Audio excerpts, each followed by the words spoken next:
What up, y'all? Now, look, I hate to be this person, man, but after this game, in the game, if you South Carolina, this was a score at the half.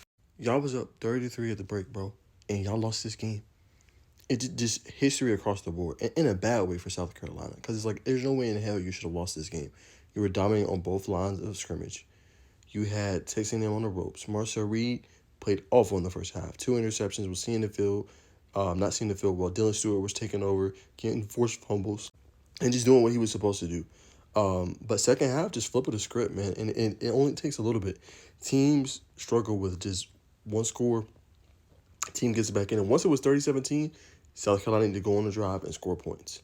They did not, and unfortunately ended up losing this game as obviously Texas A&M, they found their rhythm. They knew what they was doing, and got comfortable. But after a defeat like this, and you was up that much, 31 or 30-3, you gotta fire Shane Beamer. I hate to say it. I ain't saying he's not a good coach. I'm not saying he's not a good coach, but that was embarrassing. Before that game, when you were up 27 plus points in the game, you were 286-0. Here it is right here. Teams in SEC play since 2004, 0-286, we're showing about 27 plus points. You just gave them, or I won't say gave them, but they just got a win off of that.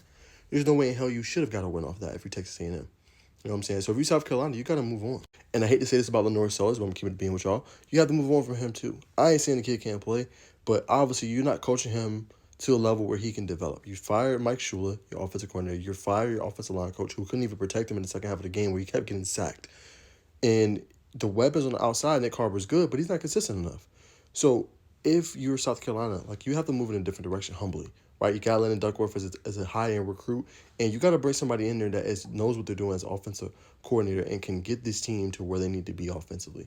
And again, it may be my overreaction to saying Shane Beamer should be fired, but there's no way you should still be the coach if you up 33, 27 plus points, and you blow the game, right? South Carolina has underachieved this year. They're now 3-7. Right, and they're barely winning games.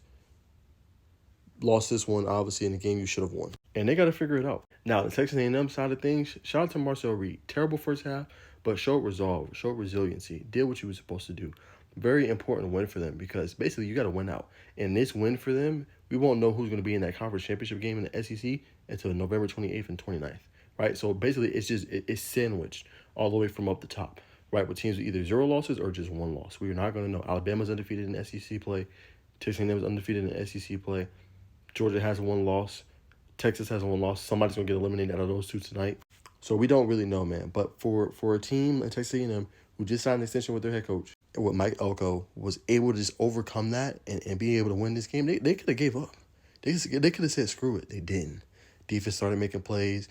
Craver started getting loose.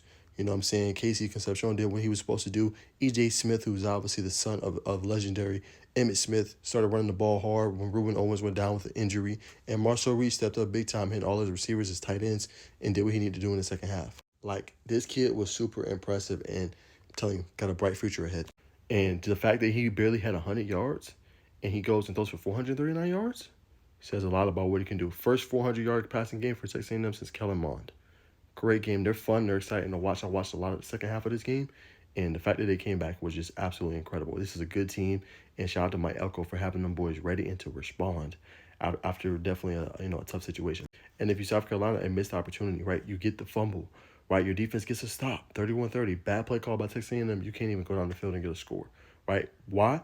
Lack of a running game, and then just no real threats down the field. Again, you have Nick Harbor, who's a good player, but you just simply can't get enough production outside of him. So what does South Carolina need to do? They need to get a name brand receiver in the portal this year. They obviously did a pretty decent job with recruiting. They got to get some more pieces in there to help out. You know what I'm saying? But I think you have to, move on because you can't be losing like that. You're up 30-3. Handle your business. So that's my reaction, man. Y'all let me know what y'all think of this game.